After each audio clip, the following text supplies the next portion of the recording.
And welcome. Okay, recording in progress, everybody. So I'm very grateful to be here today. My name is Kory Wilson. I'm the Executive Director, Indigenous Initiatives and Partnerships at BCIT, and I'm very excited about this session tonight. I'm coming to you today from my home territory, the Wewekai First Nation, which is part of the Kwakwaka'wakw Nation, and I'm Musqueam, Zawa, and Liquitok from Northern Vancouver Island, if you don't know where that is. And I will be introducing the entrepreneurs today and our host, Ben. And then Ben will be asking questions, and there is room for you to ask questions at the bottom. It says Q&A. So please feel free to ask, write your questions in there, and we'll try to monitor them and check them out. But I hope you enjoy this today, and you know, have a think about whose territory you're on as well. So to get started, and I'll just go in the order that I've got on my screen here. To get started, we have Lynn Marie Angus from Sister Sage, and the current Business of the Year award winning as well, co-founder of Sister Sage with her sister. And it's ingredients. It's Indigenous handmade soap, smokeless smudge, salve, spray, bath bombs. I'll attest that I've used all the products, absolutely love them. So very grateful that you could be here today, and thank you. And then we've got Keenan, the Longhouse Media. He's the founder of one of Canada's largest Indigenous owned marketing agencies, Longhouse Media, and very passionate about Brazilian Jiu-Jitsu. So I think we all have to remain on his good side. Yes, Mallory, that's right. You're into this as well. And does a lot, very passionate about business, economic development, and entrepreneurship as well. So, and then we have on my next one is Candace Campo, owner of, I always say it wrong, Salai, tourists and, sorry, what? Say it again. I want to get it right. Talay. Okay, to Lake's sake. So I was completely off there, but thank you for that. It's me being courageous, even though I, don't worry about my accent. Candace started her own company in 2002, a tour company, and provides Indigenous cultural and outdoor experiences and events to international and local guests, and community organizations, corporations, and schools over in the North Shore. So it's all of us can give it a go if we would like to. And we have our next entrepreneur, Mallory Youngway, coming to us from Treaty 6 territory, and she is the CEO. Oh, and then Lynn Marie supported it as well. The curator of the Indigenous Box, which is a subscription and gift custom box service. And all of the items that are in the boxes are from Indigenous entrepreneurs. So it's a fantastic way to get to know Indigenous entrepreneurs, and they're very unique, usable gifts. It's different box every quarter, essentially. And I've also used all the products, and look forward to receiving my boxes every couple of months or so. So thank you again for all of you for attending. And I just want to also hold my hands up to all of you, not only for the entrepreneur that you've done, but also the community work that you all do and give back. And I really appreciate that. And tonight we're very fortunate to have Ben Miljure, a CTV journalist. He's a Vancouver-based journalist with CTV News. His career is covering residential schools, murdered and missing Indigenous women and girls, and many other issues that affect Indigenous people. Has led him on a journey to explore his own Indigenous roots, and Ben is connected to the Namgis First Nation, which is also Kwakwaka'wakw, so that's fantastic. And he was recently able to connect with his family after being separated for about 40 years. So I'll turn it over to Ben, who will host this session tonight. Thank you, everyone. Thank you very much, Kory, for that great introduction of everybody. I've got quite a few questions here, and I probably won't throw them at all of you, but we will start with one that I think everybody should probably answer. And I'll just go around as I see people clockwise on my screen. So that means we start with you, Lynn Marie. I just want you to tell us about your journey to becoming an entrepreneur. How did you get here? And tell us a little bit about your business. And that's so deep. Like, that's a huge story. How much time do we have?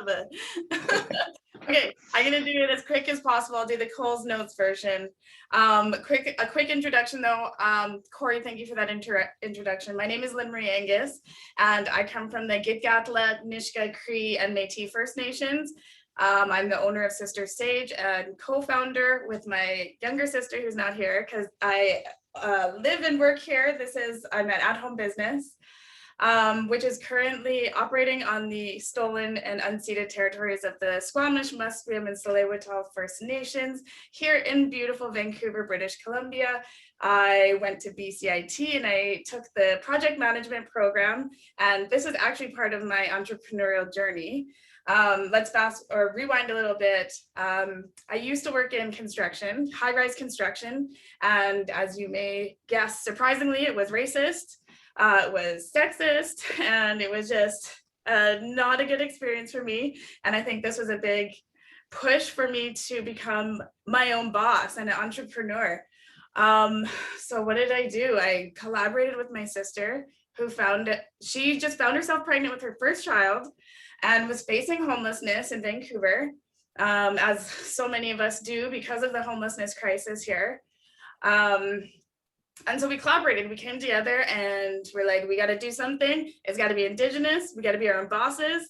And it has to promote our growth financially and physically and mentally and emotionally and and our community as well. And so we landed on Sister Sage and we iterated since then. And, I went to BCIT, I went to UBC, and I just threw myself in entrepreneurship, and here I am today. Like Kory said, I'm the Indigenous Business of the Year. I've also won this year's Small Business BC Award for Best Community Impact. And this is what I really love, is my community impact, and how I can be that positive role model and representation to Indigenous women and youth. And that was a mouthful. Is that okay? That was great. I love the energy you're bringing to this, and I hope you can keep it up for the whole time. So we'll move on to Mallory. Mallory, same question for you. Your journey to becoming an entrepreneur, how did you get where you are today? And can you tell us a little bit about your business? Thank you for the question.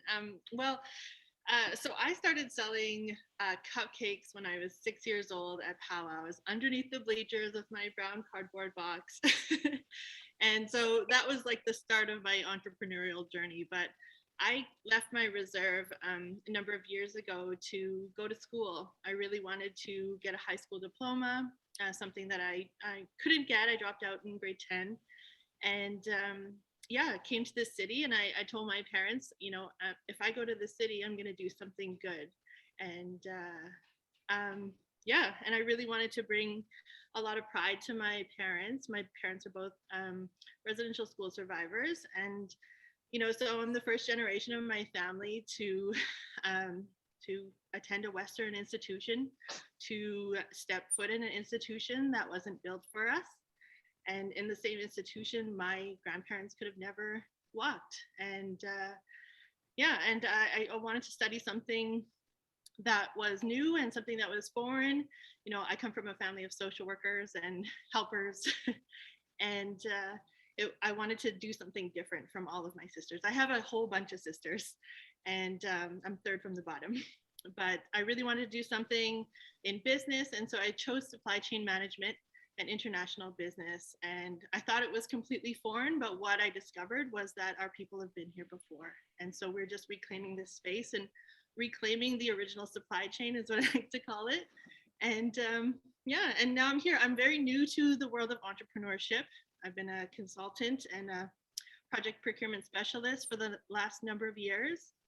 And I'm 8 months into being an entrepreneur. So I'm really grateful to be here today. So thank you so much. Okay, thanks very much, Mallory. Keenan, you're up next.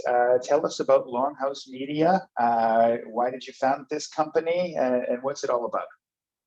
Sure. So and thank you for hosting this event. It's as I said a bit earlier before we let everyone in, it's really nice to see some familiar faces. And Mallory, you've accomplished a lot in 8 months. So welcome to entrepreneurship. You're really accomplishing a lot. So my first kind of, taste of entrepreneurship, I was like 4 or 5 years old, and I ripped the label off of empty 2-liter pop bottles. And I went into my backyard and I found some bugs and I put them inside. And with a Sharpie, I wrote a price tag on the top and I started knocking on my neighbors' doors trying to sell them. I sold one to like my babysitter, and I don't know if my dad paid her off or not to buy the ladybug from me for $5, but you know what? It happened and I was hooked. I've always kind of had a history of doing businesses online. I had a YouTube channel when I was in like elementary to kind of early high school, and I was the 27th most viewed YouTube channel in Canada. At one point, I was ahead of Justin Bieber, despite having probably the worst, most embarrassing videos on the internet at the time. But I had a lot of time on my hands. I had some photo equipment because my dad worked at Canon, and I was able to market the videos in order to get them viewership using like SEO and just a lot of labor, I guess. After the kind of more studios kind of came onto YouTube, my bad quality videos weren't cutting it anymore, and I started selling t-shirts online. That kind of fizzled out around end of high school, and I realized, there's an opportunity to use what I've learned selling t-shirts, marketing YouTube videos to help other businesses grow. And that's where the idea of Longhouse started. So throughout university, I did a little bit of freelance work. And as soon as university was done, a few years ago, I really went full-time into Longhouse Media. And what we do is we leverage the internet and media to grow businesses and brands. So web development, video production, digital advertising, social media, and Google rankings are really our core services. And I have not looked back since. I think entrepreneurship is the key to economic development and really giving individuals the freedom to do whatever they want in life. And I really encourage everyone who has any sort of passion about anything at all, just go for it. It doesn't mean you have to go for it full time right away, but start doing something on the side, 5-10 hours a week. Let it grow to a point that you can take that risk and jump into it, and just do it. All right, thanks so much, Keenan. Candace, can you tell us a little bit about your business and your journey that led you to become an entrepreneur? Yes, thank you, Ben. I was born and raised on the Sunshine Coast. I grew up in an Indigenous family and community, and like many people on this panel, my early entrepreneur was to work and live off the land. So a lot of the Indigenous foods I would harvest and I would sell to the local community members. But of course, you don't sell food to elders, so you give to the elders and you sell to all the other neighbors. But I've been in tourism since 2002, and it's been a journey. I started off in kayaking and did that for many years because I held other roles and responsibilities, including being a school teacher. And in 2016, I made the leap to do tourism full time. And during that period, we've transitioned from kayaking being our primary activity to walking tours here in Stanley Park, which has been a blessing, and it's been working really well for us. We work with international visitors, corporations, schools, and right now, because of our good relationship with the community, we've been able to stay in business and do quite well, even though we don't have the international travel. So thank you so much, Ben. I'm really happy to be a part of this panel discussion. Okay, thank you so much, Candace. So for the next question, I think we'll go back to Lynn Marie. Does your business concept emphasize that you're an Indigenous business and your Indigenous background? And what does that mean for you in a competitive business environment? Yeah, definitely. You know what, somebody gave me some advice at the beginning, like maybe don't say you're an Indigenous business. And I was like, no, I'm going to, because that's what I am. And my business, it's culturally appropriate. It's for everybody. And so I'm not trying to like pigeonhole myself into like only Indigenous people, but as an Indigenous woman and entrepreneur, a lot of people want to come and support me, especially now through COVID. You know, everybody who's like looking to support small businesses and at-home businesses, Indigenous businesses, women-owned businesses. And so we've experienced a lot of success through that. And I think that something that I always talk about is that we're, as Indigenous people, we are the original entrepreneurs. And Mallory touched on this a little bit. of Turtle Island and of North America. And it's just like a take back, right? And this is where my economic reconciliation idea comes from. And it's not necessarily like economic reconciliation where we're reconciling with the government of Canada because they're the perpetrators. We need to reconcile with ourselves and to take back what was stolen from us. And I think that's why I'm so vocal and I'm so loud and I'm proud and I'm here and I want to be that role model and help other Indigenous women to like support them and promote them and motivate them to also define their own financial futures through Indigenous business. And so I think just saying I'm an Indigenous owned business is important enough. And same with all of you. I hope that answered that question. Yeah, and I have a follow-up too. Something I have noticed in recent months since the confirmation of the graves at the Kamloops Secwepemc is that reconciliation is a lot more top of mind for non-Indigenous Canadians. Have you noticed a shift in the past few months as reconciliation comes more to the forefront in mainstream Canada, with perhaps people making inquiries to your business or maybe existing customers wanting to talk a little bit more about your Indigenous heritage and supporting other Indigenous businesses? Yeah, that's, you know what, that's kind of a deep question also, because it almost like in some aspects like polarizes people, where there's people are like, yeah, I don't like this and I don't want to support and I'm gonna stay with my unconscious biases. Or there's other people who are like, you know what, I want to open up my mind and I do want to learn and I do want to support. And those are my people, because I'm not, the number one things I say, don't read the comments, right? Like protect your mental health and protect your heart. Don't read the comments. And so it's really difficult because I'm like, I want to be the one to share about, you know, our histories and to help teach other people. And so this emotional labor I really do take on, and it can be draining. It's very laborious. And especially when people like DM me and ask me some like crazy ass questions. And I'm like, oh, sometimes I just don't even answer them. But what was the question? Just whether or not you have noticed that Yeah, more people are taking an interest Definitely. in the Indigenous aspect of your business. Definitely. And you know what, I noticed also that I feel like people maybe are reconciling with their money, and so they want to support and they're paying me and they want to support Indigenous businesses.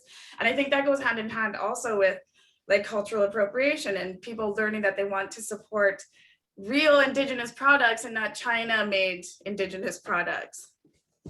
Reconciliation. Keenan, I think I'll put the same question for you.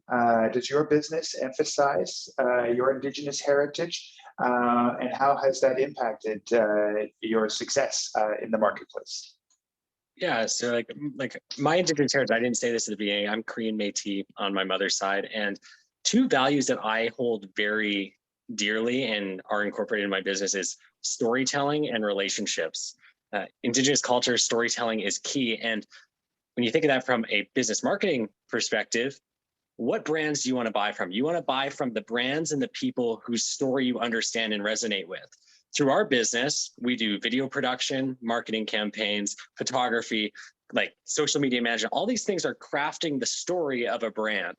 And when a brand's story is understood and people believe in it, you'll have a customer for life.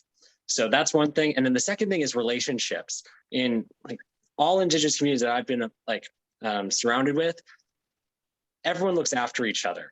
And sometimes it's not to your own benefit in the immediate short term, but in the long run, if you treat people well and you're a strong part of your community, you're always going to have a place and people that will take care of you as well. So storytelling and relationships are two things that we incorporate into our business. Excellent. Candace, I want to ask you, in your business throughout the history of you running this operation, what have been some of your big successes and what have been some of your struggles? I think there's been lots of both, to be honest. We've really appreciated the growth over the years and the consistency. And one of the things that I considered and aspired for being a big success was to be a tour company and operate year round. And that's been a catch-22 because with COVID, we have a small core team and we're in demand even in the winter season, but I have a tired staff. So it's been a success, and it's also been a bit of a drain. There's mistakes I've made in the past that have been costly. You know, you go with the wrong website builder, but what initially I thought was a disaster, I hadn't met you yet, Keenan. What I thought was a disaster was when I invested and made a custom booking system 6 years ago, because it was such a financial drain, but it's my custom booking system for my tours and products that has really become my success. You brought up an interesting point there, and I think I'll open up the floor to anybody else who wants to weigh in. We are still in the midst of a pandemic, hopefully on our way out of it. But what have the last 20 months looked like for your businesses? What has the impact been for what you guys do? Can I share? Sorry, I'm just gonna jump in there. So Sister Sage has only been operating for just over 3 years. We are babies in the grand scheme of business. And we've been operating like primarily through a global pandemic. So it's been, I don't really have like a basis to, I guess, you know, judge it off of. But you know, at the beginning, it was a little bit slow, and really, I hate saying this. I sound like I'm a disaster capitalist or something, but I have been like, it's been good. It's been good for business. I also make soap. So, I mean, turns out people need soap in a global pandemic. Some of the struggles though that I've had, like even just today, it's been supply chain and being able to, Mallory, hey, I need to talk to you about this. Like, okay, for one thing, I need lye, sodium hydroxide, like the main thing to make soap. I have zero in-house, and I went to my supplier, they have zero, and they said they're not gonna get any till who knows when. I'm like, what do I do? And so I'm like, on the internet, trying to figure out, like, where do I go? So Mallory, I need to talk to you. But yeah, the pandemic, you know, I feel really bad for all the businesses that went under, definitely, but it's been good to us. And I think that we've been able to develop our business throughout the pandemic, and we're going to, like Keenan said, it's like the relationships that we've developed, like we're going to have some lifelong customers here, and I'm really excited for the future of Sister Sage. Okay, Mallory, you started your business in the middle of a pandemic, right? You said you began 8 months ago. So obviously that was a very brave and bold move. How have you found the startup process during this time? Well, I was already in it. I say that I've only been an entrepreneur for 8 months, but before that, my side hustle was building websites for entrepreneurs, primarily Indigenous entrepreneurs, because a lot of my friends, a lot of my cousins, they went from selling at powwows to not selling at all. And for Indigenous artisans and Indigenous entrepreneurs, that really hurt the economy. It hurt our bubble, right? And so I was doing, you know, website building, just using basic user interface platforms. And, you know, I started beading, and I thought, you know what, I should build a website for my own beadwork. And I started, you know, selling stuff, selling my earrings on my own platform. And I did, so I'm a supply chain professional by trade, and I was going to write my supply chain exam, which evidently cost $5,000. So I was like, well, that's a lot of money. And I created a box, and I call it the anti-box. And it was the very first prototype that I had created. And it was through the pandemic, like I mentioned, I have a lot of sisters, right? And a big family. And so it was really tough on me to not be around all my sisters and my mom and dad, or be on the res, you know, stuck in the city. And I created an anti-box because my mom, she sent me a care package, and I always put bear grease in my hair since I had my baby. So my mom was like, here's some bear grease, and there's some dry meat, and a new ribbon skirt, and some sage. You know, she always made sure that I had everything I need in the city, you know, that was connected to home. So I've been doing these websites and I thought, here's an awesome idea. Here's a way to elevate Indigenous business. And honestly, the first prototype, the anti-box, was coming from my love for Indigenous business. I think I even had Sister Sage in the box. It was products that I just overbuy because I'm like, oh, I need one of those. I need one of those. And then all of a sudden you have like 30 cheekbone beauty things and you're like, I don't need this much makeup. So it was our first prototype. We launched. We wrote the business plan and in a weekend and pitched it for this $5,000 startup contest for young Indigenous entrepreneurs. And we got it literally on my birthday on February 24th. And then by March 3rd, we were incorporated and had our trademarks going in both the US and in the UK. And so we were on our way, and I really wanted to like show up and be like, here's big business. This is Indigenous business. We belong here too. And it was also a way to like buy products from Indigenous owned businesses that I love to support. And I was like, here you go. This is I get to buy. And at the beginning I was like, here, I'm going to do 100 boxes. Like we've since surpassed that greatly. And we're able to buy large bulk items of products for our corporate boxes and our custom boxes, and it just really helped us thrive as a business, but also helped our Indigenous business. So supply chain isn't about a single business making it. It's about helping your vendors and building up the community around you. So if we're talking about decolonizing business, decolonizing business means supporting one another, building our community so that we can all together amplify Indigenous voices, amplify Indigenous business in a mainstream contemporary way, and break down all those stereotypes all along the way. But it's been super successful for us. We're really grateful for the opportunities we have and the opportunities that are coming. There's so many things that I want to announce that I can't announce yet. But yeah, we're thriving and our vendors are thriving, and it's good. I call it good muskegee. It's good medicine for me and for the people that I support. Okay. Wonderful. I just want to remind everybody that's watching, if you have a question, please type it in. I periodically am looking at the Q&A. Some of them we might save until later, but if there's one that's relevant to the moment, then we might bring it in at that time. So next question, I'm going to go back to Candace. I know, Keenan, you haven't had a little time for a while, but I think you kind of already answered this one in your last question. Candace, what values are important for you in your business and in the way that you lead your business? I think there's some core values that I follow and I keep central to my daily living, and I do approach my business as a community-centered, a family-centered business. So there are some values, Siyaya, which is in our language, family and friend, which is never to be separated. Because we bring people out on the land, in the open ocean, our whole risk management is to treat that person as our utmost loved one. And we ran open water kayak tours for 20 years and never had an incident. So I feel quite proud to have that. And truly love.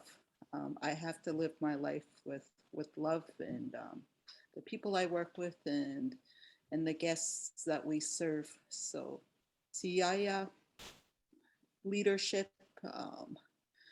I've always taken the approach, especially working with our elders and working with youth and university students who've guided for our company over 20 years, that being a good leader, being equitable and being fair, and providing people meaningful work experiences has been my core values. That brings up another good point, providing people meaningful work experience. Maybe we'll put this one to you, Keenan. How does it feel as a successful business person to be able to help other people open the door to their careers, whether they're with you as they're just starting out, or if you're bringing somebody on board that's ready to take that next step in their career? That's a great question. I worked with a lot of businesses with their first business logo, getting their first website up. And then we've worked with a lot of businesses who are maybe just looking for something fresh. Maybe they've been in business for 20, 30, 50 years, and they're just looking for something fresh. And really at the core of what I do is help people get their business to where they want it to go. And I said this a little bit earlier, but entrepreneurship and growing your own business that's stemming from your own passion is a ticket to the most freeing feeling that you can really describe.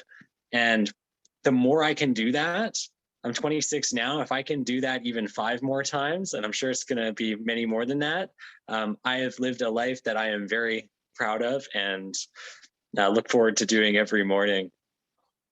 I'm going to stick with you for the next question, with their next scripted one, because that was a little off script.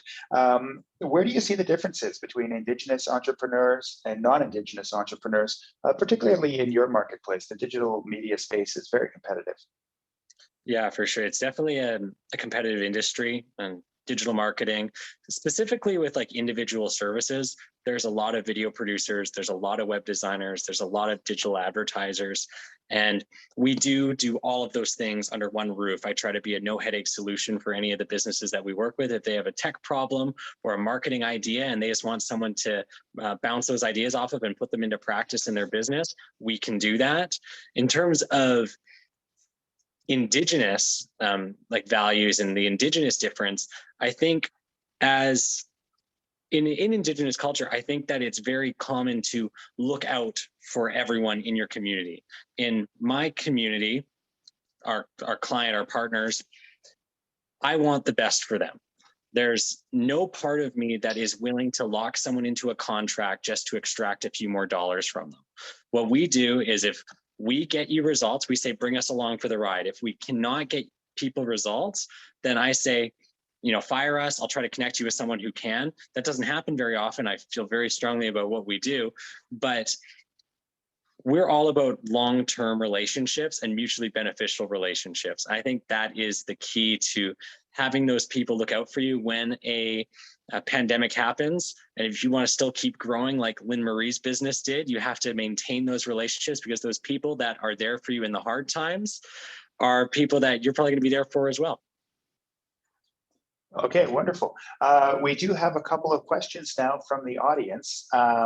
So you'll have to forgive me. This is my first time using this platform in this format. I have 2 options here: type answer. I don't think we'll do that. It also says answer live. I don't know if I'm supposed to push that button or just read the question. So I think I'll just read out the question. It comes from Christina, and she says, in thinking about Candace's comment about not selling to elders, does anyone on the panel have thoughts on challenges or opportunities specific to Indigenous entrepreneurs, maybe something that helps or hinders Indigenous entrepreneurs compared to, with those non-Indigenous people in the business community? Yeah, I can take that. So, like, that's a really good point. Candace's point, we're not selling to elders, and it seems to be like a really communal theme here, that we're about community and giving back and sharing and taking care of each other. For myself, so what Sister Sage does is we take our traditional Indigenous knowledge and culture and ingredients and create modern self-care and wellness products. So that means that we go out and harvest specific medicines, like Indigenous medicines, as per our cultural protocol. But my Indigenous teachings from my mom and my aunties and is to never buy our medicines and to never sell our medicines. And so this was something that I had to navigate with around my Indigenous morals and upbringing. How can I ethically do this? And so the whole thing is, I'm processing and putting in like a bar of soap. And so it's not just like a sweetgrass braid or a sage bundle. And people constantly come at me and they're like, can I do sell sage bundles? I'm like, no, I'm not. And I want to, I should have prefaced this with saying that I'm not any type of authority on indigeneity, and these are just my own teachings. And so I don't speak for any other nation, or just myself. Sorry, you can hear my dog in the background going crazy. So I really had to navigate around this and, talk to elders and figure out how am I doing this ethically and making sure that I'm still staying true to my culture. And so what it is that what I'm selling is like the packaging and the product and my efforts. And really the medicine is a gift because I'm just putting little bits in it or the essence of it in there for you. So this is, I think, Candace, you want to say something? Go ahead, jump right in. I can't hear you. Candace, I think you're muted. Sorry about that, guys. I like the question because it really makes me think and the possibility of it being a hindrance. But I think like within that context, the exchange was still very much reciprocal because at that age, it taught me the values of community. And within our perspective, our elders have given to our community and they continue to give to our community through their knowledge and through the way they carry themselves. So I might say that even at that young age, there was an exchange for money, but it was still a reciprocal exchange by being able to be in their home and sharing time with that elder. And to be honest, I did get juice and fig Newton cookies, so it was a pretty good deal. That's so cute. That makes a really good point, is that it's like nothing is free. You're still gaining like that time that you spent with your elders. Oh, I love that. Keenan or Mallory, did you guys want to jump in on this one, or should we move on to the next question? I think there's a lot of opportunity for Indigenous entrepreneurs to thrive, especially now with the focus on economic reconciliation, what that looks like going forward. I think people are now more so now aware of how they can make change using, the one thing that they do every day is procurement. And I think one of the setbacks that is, specific to Indigenous business is that there are a lot of people, and I faced this, just in the 8 months, but I faced a lot of people who want to tell me exactly what Indigenous people should be doing, should be allowed to do in business, and it's tough because with where I'm from in Treaty 6 territory, it wasn't until the 1960s that you could actually purchase anything from an Indian, from a status Indian. It wasn't until the same time that we were allowed to leave our reserves. We couldn't have access to resources further than the depth of a plow. We were very restricted, and for a long time we couldn't build what we wanted for our own people. We couldn't explore commerce the way everybody else was, and I think that is still being extended. A lot of people will say, well, that's not Indigenous business, and they expect that everything is handicrafts, that everything is artisan pieces, that everything is beaded moccasins, and that's all we are limited to.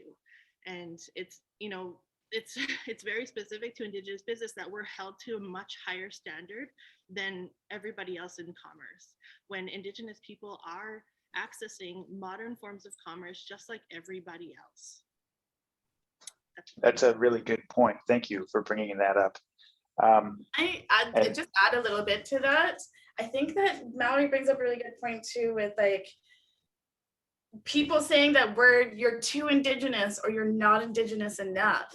And that's something that I've experienced. It's like they're trying to always just fit us into these boxes, but it's like, this is, I'm in a ball here. You don't understand my ball, but and I feel like there's some lateral violence too when you reach a certain level of success through from other Indigenous people, because I feel like because a lot of us have been so ingrained in a culture of poverty that once somebody, it's crabs in the bucket syndrome. But then a lot of us at the same time are doing the good work and caring for our communities and giving back, because we've all come from a lot of this. Yeah. Okay, I heard the word procurement during Mallory's answer, and that is also highlighted in our next audience question, which comes from an anonymous attendee. What criteria should corporate or institutional procurement purchasing departments use to assess potential vendors or suppliers that would entice Indigenous-led businesses to bid on open contracts and provide equitable evaluation and likelihood to win those contracts? Oh my gosh, I can go on and on and on about this, building RFPs and evaluating vendors on multiple bids for construction and consulting services. So in my day job, which I just quit to do Indigenous Box full time, I was managing a $75 million portfolio with government infrastructure. So there are a lot of businesses who really want to showcase that they're checking the Indigenous box off, and not Indigenous box, but checking the box off for economic reconciliation, and always asking us, okay, what can we do to make our proposal better? How can we win this job? And we had something like a 10% equity partner for all procurements related to infrastructure. So they had to come in with equity partners that were Indigenous, that gave back to the community, that had to have a number of Indigenous apprentices on site at any point in time. Now, they were trying to find ways to constantly improve this and constantly showcase this. The number one thing I always told people was to reach out to people, reach out to the communities. The Métis Nation of Alberta, they have consultants. The Treaty 6 Confederacy, they have consultants. They have people that they can put you in touch with, that you could ask about these things, that you can say, how do I come in strong for this proposal? Say it's a $34 million infrastructure project. They want and they want to showcase that they are giving back to the Indigenous community, that they're considering Indigenous aspects into their proposal. And it was always, number one was about building relationships and reaching out, asking people. It's such a simple concept, but ask the people who you want to serve. Ask the people who you want to include, and don't just assume that that's exactly how you should represent them. Very good. Anyone else have anything to add to that? Okay, we'll move back on to the other questions that I have here. And I guess we'll give this one to Keenan. Keenan, what do you think is the responsibility of the business world towards reconciliation, including your business? Just finding the unmute button there. That's another great question, Ben. I think that the business world has a really untapped potential with the Indigenous workforce. I think I read a survey, it's like 5 years old, but I think there was like $30 billion in untapped value in the Indigenous workforce. And I think people are finding very fast that Indigenous people on and off of reserves are incredibly capable and have their own unique talents. Entrepreneurship is a way for that to get fast-tracked, as these people may not need to be hired by a particular company to have those talents recognized. But I think the world, not even just like in Canada, the world is really recognizing the value and the skills and the talent of the Indigenous population. Anybody else also want to weigh in on that question? What do you think is the responsibility of the business world towards reconciliation? Making space. Absolutely making space for Indigenous owned businesses. There are a lot of companies who have monopolies on certain things and or have investments in a certain area. And I think as we build our brands, as we build Indigenous business and compete on these world markets, it's holding us to that same standard that they would hold everybody else to, but allowing us into those rooms, allowing us into those boardrooms. I was in a boardroom with a whole bunch of CEOs and all men, and they welcomed me. They asked me, how can we create a partnership here, a non-equity partnership? How can we build Indigenous Box into our already existing indigenization strategy? And the first thing I said to them, it was actually kind of funny. I said Skoden and told them what Skoden meant. And, you know, it was an icebreaker. It allowed us to talk about Indigenous business is not about return on investment. It's about building relationships. It's about supporting one another and creating space for Indigenous business to thrive. And at the end of it, we all walked out and we're like, so what are we going to do and how are we going to support Indigenous business? And the one guy who is a CEO of a really big company, he said Skoden. And I felt like it was an opportunity to really to bring some character to the boardroom, to bring some Indigenous flair to the boardroom, and everybody sort of lightened up after that, and they were excited to support and to find ways that they can bring Indigenous business into their procurement strategies. As I personally continue on my journey to discover more about Indigenous communities, I'm not 100% familiar with all of the different terms. So you mentioned Skoden, you got very excited about it. I saw some other people's eyes light up too. Can somebody fill me in? Skoden means, it's like colloquial for let's go then. And it's sort of like intention, like Indigenous people, we don't sit and mull over things or try to weigh out all the risks and do a risk analysis on what we should do. It's like, let's elevate Indigenous business, Skoden, you know? And so it's, you know, it's kind of, it's sort of a slang term, but it's complemented by the term studis. So let's do this. Okay, very interesting. At one point, Candace, I saw you raise your hand. Did you have something you wanted to add to this part of the discussion?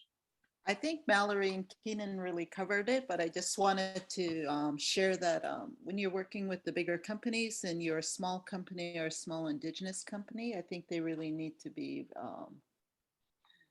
approach that partnership with good intention, because we don't have deep pockets to engage in something where we're participating at a token level. And I've worked with corporations that are very honorable, and I've also worked with corporations where it hasn't been a positive experience. Okay, yeah, so they have to be genuine in their interest as opposed to you know, just engaging for the sake of engagement.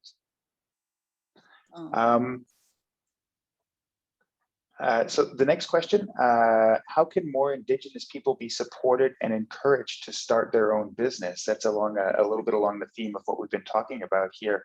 Lynn Marie, I'll put this one to you. How can we support more Indigenous people and encourage more to start their own businesses? As soon as I go off mute, my dog barks. I'm sorry.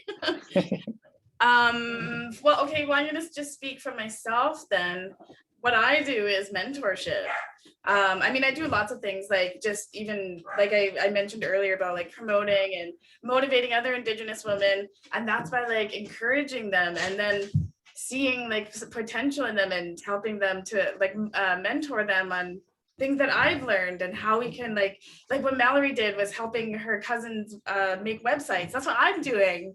And slowly, like, I think that we're just going to grow and grow and grow. On a macro level, I don't know. I think maybe making this an option, because for me, entrepreneurship wasn't an option. It wasn't even like on my radar at all until 3 years ago when I was at Access, the Aboriginal Career and like planning place at the Friendship Center, and they had a pamphlet on the table, and it was for the UBC Learning Exchange community entrepreneur, like a 6-week program. And so I took that program, and that was my like first introduction to business, and that's where Sister Sage really began and started. And through that program, I received I did a pitch and I won $200. So that was the very beginning. So I mean, another huge issue for Indigenous people to start businesses is having access to resources, because of the, you know, our gross history and the reserve systems and the Indian Act. We were legislated against having money and having an economy and leaving a reservation And so I think, so we don't come from money. We don't have intergenerational wealth. So, when there's like a white person who's like, I'm starting a business, I got a loan from my mom and dad, or I asked my friends to invest in my business. We oftentimes don't actually have that opportunity because of this history. And so I think maybe making access to capital for Indigenous business might be like a key factor here. How do we get there? Yeah, absolutely. That's a really good point. Even now, people who live on reserve don't own their homes, right? So somebody off reserve who owns a home and wants to start a business, they can draw on equity from that, but that's not available to a lot of Indigenous people. Keenan, do you want to jump in on this one too? How can more Indigenous people be supported to become entrepreneurs, start businesses? I think a lot of big companies, big organizations can do one simple thing to do exactly what you're asking. And BCIT is doing it right now, having panels like this where you do make it look like an available option, as Lynn Marie was saying. A lot of people can't see themselves running a business. They can't see themselves following their passions. They see themselves as becoming an employee somewhere and just growing slowly at maybe the pace of inflation, if that. But having a business and having that be an option really is the first step. So organizations out there like BCIT can host panels like this and make some awesome poster people of entrepreneurship. Lynn Marie's a great one, Candace, Mallory. If you guys have their faces everywhere, then people will see it as an opportunity for them. And I think that that is the best first step that someone could take if they're looking to increase Indigenous entrepreneurship. That was really well put, shining a spotlight on Indigenous entrepreneurs who are finding success and who are willing to share the stories of their early struggles, to know that it does not necessarily come easy, but if you stick with it and you have the right idea. Lynn Marie, you had your hand up. Yeah, I just wanted to Ben, you're a good role model too. Yes, be a good role model. I think piggybacking off what Keenan is saying is like the tokenization, the values that I want to lead my business by is that to always lead with my authenticity and my integrity, because I never ever want to be a tokenized version of an Indigenous person as what I saw when I was growing up. And so I want to be that positive role model. And I don't know, just something you said, Keenan, like clicked, and I was like, you know what, make me a token. I'll be that token because I'm going to be that positive role model and token. I'm here for it. I'll give you my email address. Okay, so yes, potential Indigenous entrepreneurs in the audience, take note. There are people on this panel who are willing to offer some guidance. Our next question, we're going to go back to the audience. This one comes from Anne Marie, and she wants to know, in this online world, do you have advice on how to avoid the sites or companies that are taking advantage of Indigenous artists?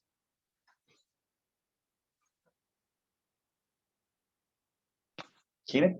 I think definitely go off of reviews, and social media is a great window into the authenticity of a brand. If someone is hiding and they're not on social media right now, odds are they are hiding something much deeper, and it's probably their true identity. Lynn Marie talked earlier about some Chinese-made Indigenous products. That exists. It probably almost outnumbers the authentic stuff, and it's produced inauthentically, and it's much cheaper. So it seems like a draw, and we need to really make sure that we're looking at social media, we're looking at reviews, and we're really supporting the true creators out there. So. Okay, anybody else? Yeah, I feel like this is a really difficult subject and topic, especially for this day and age with self-identifying indigeneity. And I think we all know like what's going on in the news right now with this. And so it really touches on like infringing on my, can you prove that you're an Indigenous person? And are you authentic? Like it feels kind of gross, but also at the same time, how do we like actually like vet Indigenous people and their products and make sure that we are supporting true Indigenous folks? I don't have any answers. I'm just like just talking here. Is it something you wish consumers were more aware of and took more time before they spent their money thinking that they were supporting some Indigenous businesses when in fact they might not be? Yes, I think that there's a huge problem. If we just look at even the last couple of months with Orange T-shirt Day and how that bandwagon was just jumped on, and like so many people weren't even supporting the what Orange T-shirt was about, but just buying all of the orange T-shirts and keeping the money. But they knew that this is like, everybody's gonna want an orange T-shirt right now. And so it was really difficult for people to, I think for a lot of folks to, or maybe they were just going out and purchase like, that's an Indigenous design on an orange T-shirt. It's like, well, that just came from like wherever. You don't know where that came from. And so, yeah, it's a really deep conversation that could take like a whole bunch of time to talk about, but obviously I'm like getting all jazzed up about it. Yeah, it is an important conversation to have, though, because if people want to support Indigenous entrepreneurs, then it should be easy for them to know whether or not they're doing that. I want to come back to Candace for our next question. Candace, how important is business entrepreneurship to Indigenous communities? I really think it's extremely important, and there's a lot of room within our communities to have that synergy and that relationship between entrepreneurs and our existing leadership and government. And I think there are some communities that do it really well. And there's other areas, including my own community, where there's not an active relationship with our leadership. And I think we could provide a lot of support to each other, and it's about time. So I feel really passionate about that. But at the same time, I find as a small business, I have my nose to the grind, and I'm like just so focused on running my business. Even I haven't taken that step, but I've experienced the frustration. There's no sugarcoating it. Thank you. Anybody else want to jump in on this one as well? How important is business entrepreneurship I'm sorry, I said to Indigenous communities, I misread it. It says, how important is business entrepreneurship to the Indigenous economy? Does that change the question? That changes what I was about to say. Well, why don't you say what you were going to say, Okay, and then we can transition into the next question. I was going to mention, like, entrepreneurship is really important to Indigenous communities. My Indigenous community is a small island, and a big issue with entrepreneurship is like, where do you entrepreneur? There's little to no infrastructure. Like, are you going to build a storefront or have an office space, or is everything just going to come out of your own home? Infrastructure also in the telephones and the internet. I mean, last time I was out home, they were still on CB radios. So I think that there's a lot of development that could happen that is necessary for entrepreneurship there. And I wouldn't be able to do what I'm doing if I was still at home. Even like access to material, right? So again, it's like, that's a whole deep conversation. Yeah, that's a very important point. It's one that I have often made when I'm talking about the economic realities for Indigenous communities, because as a journalist, I did spend time in places in northern Saskatchewan and northern Manitoba that are very remote, and it would not necessarily be easy to start a business there because your marketplace is limited to the people who live in the community, whereas there are some Indigenous communities in the Metro Vancouver area. Obviously, they have a lot more potential customers. So transitioning into how important is business entrepreneurship to the Indigenous economy, does anyone want to weigh in on that question? I wanted to share something about that, because I feel that entrepreneurship is the foundation, and it's very necessary for the Indigenous economy and communities to build those skill sets and capacity, so that when they engage in larger scale economic development, there's skill sets available to draw on. I feel right now, when our Indigenous communities do their broader, larger economic projects, we're missing capacity. Mhm. And it becomes unequitable with the corporations they work with. So again, it's having those relationships with entrepreneurs within your own community. Thank you. Okay, very good. I want to go back to, there is one more question in the queue from the audience. It's a little bit longer. Somebody put a lot of thought into this one.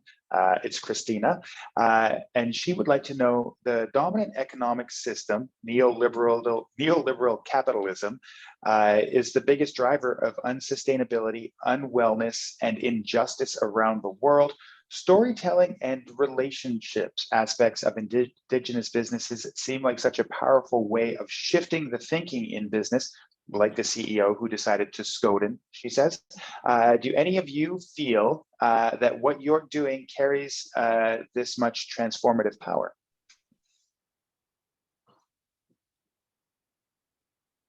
Keenan.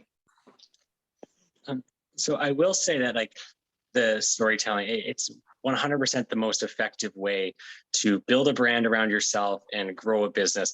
I do disagree with the first part of the question. I don't think capitalism is a bad thing. I actually think it's probably the most beautiful system ever created. It's taken 1.2 billion people out of extreme poverty since the 1990s, and 130,000 people every single day get risen out of extreme poverty due to capitalism. I would say that there's some crony capitalism that exists for sure. And I think that Indigenous communities don't have a fair shake right now. The Indian Act is put in place to cripple Indigenous communities from being able to compete fairly. So I would consider that crony capitalism as a way to really hurt Indigenous communities. And I think that a lot of stuff should change in that department for sure. Anybody else want to weigh in on this one? Mallory. Sorry, Mallory, did you have something to add? Yes. Yeah, sorry, I thought I was unmuted, but muted.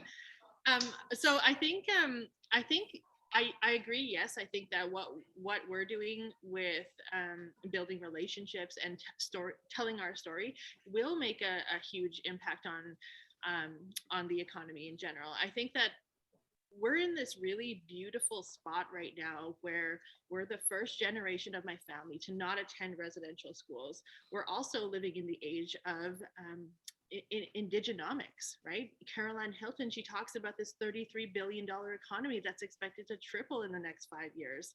We have 150,000 Indigenous youth coming into these spaces to explore entrepreneurship. Gone are the days where, people would come to the reserve. Like when I was a kid, they would come and say, the only way you could be successful is if you leave the reserve and leave everything you know.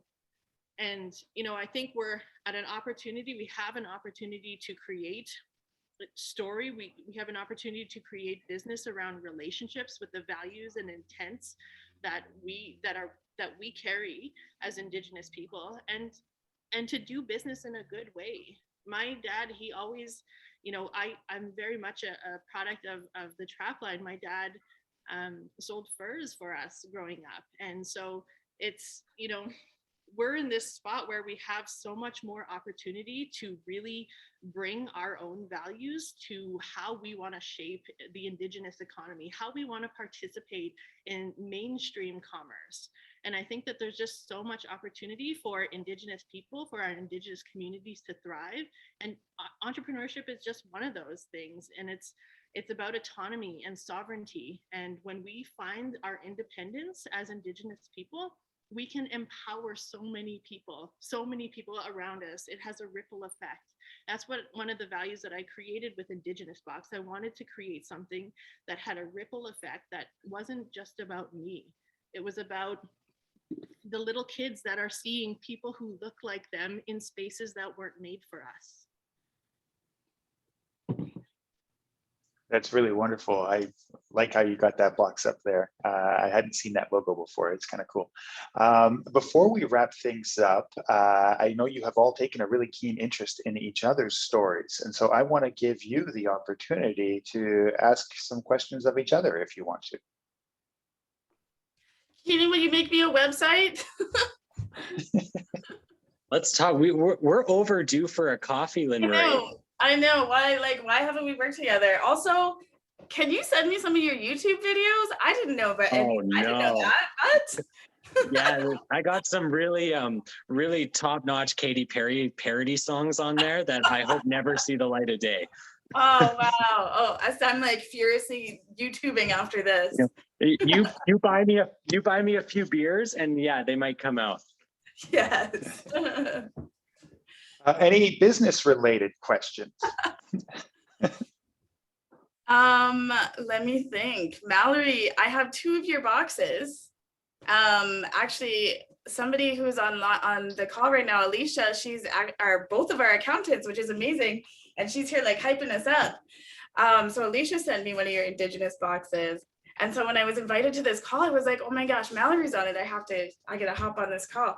But it's really impressive what you've done in such a short amount of time. And indigenizing spaces is so important right now. There was no question in there. It's okay. It's also nice just to give people positive affirmations. Keaton, you have a question?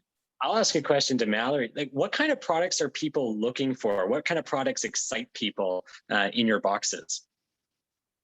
All of them. We have so many things.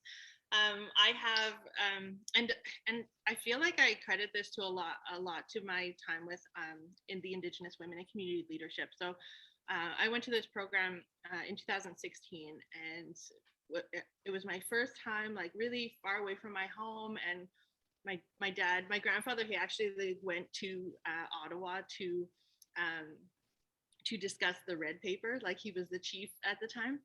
And my grandmother said after that, because she went with him, and she's like, Indians should not fly. And so I was going to Nova Scotia, and I was thinking of my grandmother, telling me like, we should not fly, Indians should stay on the ground. And, but it was a really good opportunity for me to explore Indigenous commerce, because all of these women that I met from across Canada had these creative, imaginative ideas or dreaming up new concepts, new products. And it was an opportunity for me to kind of discover what was actually out there. So the things people really love, of course, are the soaps, the things they use every day, all the soaps, the hair products, the bear grease, the salves, all of that stuff. But then the other thing that people really like are the handmade things that we do include in our corporate boxes. So a friend of mine from my reserve, she created these like beautiful beaded business card holders for me.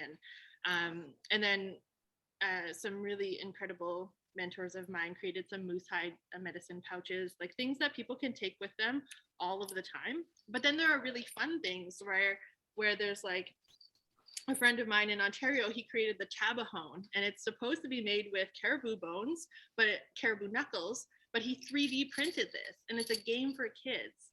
It's a counting game, a Cree counting game.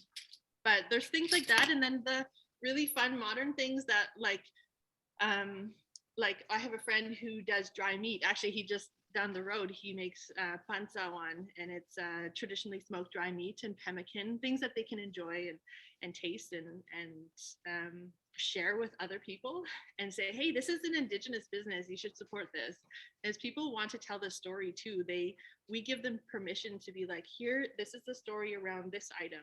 And then they go and in turn start telling that story.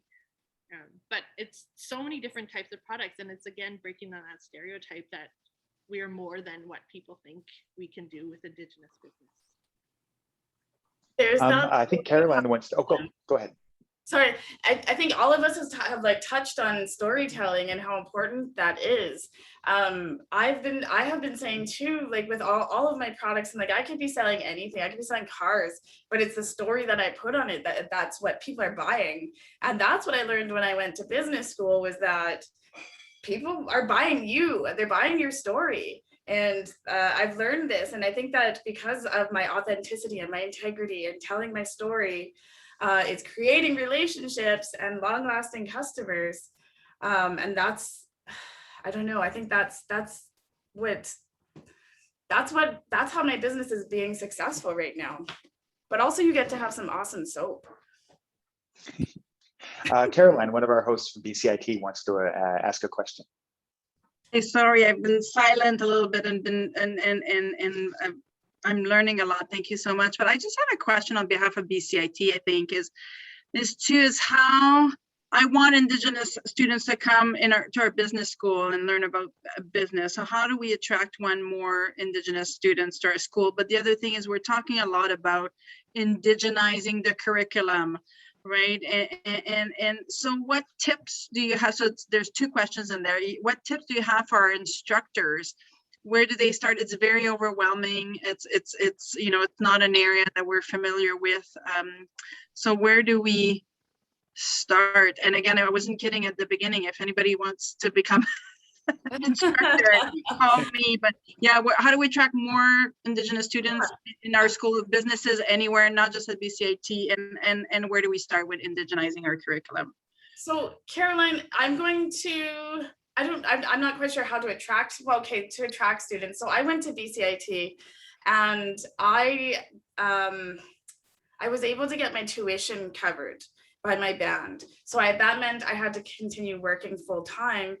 And I don't know how we got to this point, but I went to full-time classes at BCIT and I worked full-time during the day. So it was nighttime and daytime, but I wasn't able to get any kind of a living allowance because my full-time classes weren't considered full-time with my band. And so there was some sort of incongruency that just made it really difficult. And so it was like, I was working construction for 8 hours a day and then go home, race home, and then go to school for another few hours, 5 days a week. And it was really, really difficult. So I don't know if there's like anything you can do in that, but I think that might be something that would be a hindrance to students to, you know, enrolling. And one other thing, and I'm not going to name names, but when I was in class, and this happens in other classes too, and it's not specific to BCIT, but don't talk about Indigenous stuff and then point out the one Indigenous student and be like, hey, right? Or do you have an example? That sucks. It sucks to be pointed out that way. So that's it. That's all I have to say about that. Mentorship is the key, and we just had our board meeting for the Circle of Abundance, and talking about mentorship and bringing in people who have started businesses or have developed marketing plans or have developed risk analysis or supply chain improvements, but who are Indigenous themselves. I was the only Indigenous student in my graduating class of 400, and I stood out like a sore thumb. I'm 6'1", also I stand out anyways. But I was walking across the stage with, you know, my traditional pieces, and the one person that they brought in on the graduation day was somebody who started a bank in this territory. And out of all of the graduates that went and shook hands with all of the faculty members, as I walked across the stage, second from last because of my last name, he stood up, an elder, and he stood up and walked to the front of the stage just to shake my hand. And he didn't do that for anybody else, but identifying Indigenous students and what they need to meet them at where they're at, whether it's community, you know, offering courses online, because a lot of our Indigenous students are within their communities and they'd like to stay there.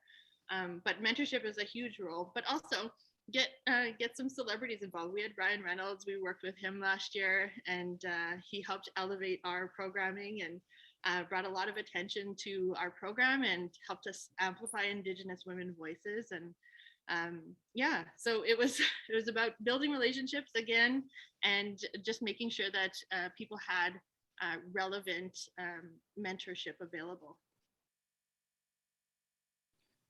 I have a suggestion. When I was in high school, our coach used to bring us into Vancouver, and he would bring us to the universities to watch the practices, and we happened to go watch quite consistently the SFU women's basketball team, and lo and behold, where did I register to when it was time to go to university? I went to SFU. So I think familiarization goes a long way, but also for a student, that first year is so vital, and do your instructors, your professors, do they know the land that they're working on? Do they know the community? I think that's really important that the professors are in touch with the communities they're working in a real meaningful way. Thanks. So I have two things. One would be, highlight people like Lynn Marie who have become very successful after being at BCIT. Like we're doing videos with Métis Nation BC right now, showing some kind of like before and after of the employment and training program, showing people who have gone through some education and are now in a position that they really love. Lynn Marie would be a great example as a BCIT grad. And then also for current students, anyone who is Indigenous at BCIT, really encourage them to apply to the Chinook program. And the Chinook program will help them become successful 3, 5, 10 years down the line. Those connections and the training is like unbelievable. It introduced me to people like Lynn Marie, and it's definitely helped grow my business. And then once those students that you've got into the Chinook program have become successful, they can then be people that you highlight as well as success stories, which will then attract more Indigenous students to the programs. Okay, Caroline, you have a follow-up question, or that was they covered a lot of bases there? No, I don't. Thank you. But I do think that business and business education and business in general can be huge agents of change. And it is my belief that I believe that we're all responsible. That we in terms of truth and reconciliation, it's not just an Indigenous issue that we all need, to be involved in. And it is my hope that business and more student graduating from our business schools are going to see this and be that agent of change that we need to see. It's not an option anymore. But thank you for your answers. You've given me great ideas to start from. Thank you. Caroline, I'm not sure how we're doing for time. Should we go around and ask if anyone has any final thoughts and words of encouragement for the entrepreneurs of tomorrow? So I think we'll go clockwise again. So we'll start with Lynn Marie. Any final thoughts on things that we've discussed today? And what do you have to say to the next generation of Indigenous entrepreneurs? Yeah, I love doing this. This is so amazing. Being Indian is so hot right now. Indigenous country is just like booming. And look at these like faces right here. I feel like just jumping into this entrepreneurship world has just changed my life. I'm a whole different person, and I just can't even believe like where we're going. It's amazing. And I'm just so excited to see what everybody does. Okay, thank you so much. Candace. I just wanted to share that I just absolutely enjoyed being on this panel discussion, and your word is your world, and I've learned a lot. But the one thing that I wanted to conclude with is take action. To be an entrepreneur is to move, to take action, and that's worked really well for me. Thank you. Awesome. Okay, Keenan, you're up. Just start doing it. Whether you're a student or you're currently working full-time, you have 5 hours a week. Start doing something related to your passion and you will thank yourself. The compound interest will kick in after year 1, 2, or 3, and then you'll have a full-time job to go to, your own business that you're passionate about. Make that become your life, because the freedom it gives you is incredible. Okay, cool. Mallory, do you have the final word before we throw it back to Caroline and Kory? One thing that we didn't touch on very much is negative aspects. So bring it down to this and finalize on this note is that yes, there's going to be people who are going to try to bring you down. There are people who are going to take away your light.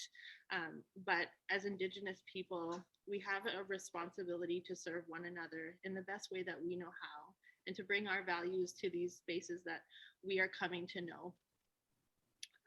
I really enjoyed the panel tonight, and I really think that there's so many opportunities for Indigenous entrepreneurs in the next 5 years. Just imagine where we're going to be in 5 more years. I think it's really exciting. It's a very, very exciting time for Indigenous people and Indigenous people in business specifically. Okay, very well said. And let me just say before we throw it back to the BCIT hosts that I really enjoyed meeting all of you. I've learned a lot, and you could certainly expect a call from me the next time I'm looking for a business person or entrepreneur for one of my CTV news stories. That was good, Ben. Well, I'm sure they would all love to speak with you. On behalf of Kory Wilson, Kory had to go because she had another engagement. I wanted her to close this, but I'm just going to do this for her. So I've said this to the panel when we started. It was a true honor for me to have the opportunity to be here and share this time with you. You guys were so quick at saying, yes, I want to do this. So thank you for opening your your hearts, your stories. It's not always obvious to be put on the spot. Ben, thank you so much. I literally cold emailed Ben. I said, you want to do this? And he jumped at this opportunity. And I should say too, on behalf of Ben, we'll make a donation to Aunt Leah's place. Sorry, I just needed to say this, Ben, so people can check Aunt Leah, which is a nonprofit organization that is close to Ben's heart. So we will pursue this on my side here. This is more the paperwork that I look after. So thank you, everybody. Have a great evening. And maybe, I don't know if the panelists want to stay for let people go, and so we can have just a last goodbye amongst each other. That would be wonderful. And good night to all our attendees. Thank you.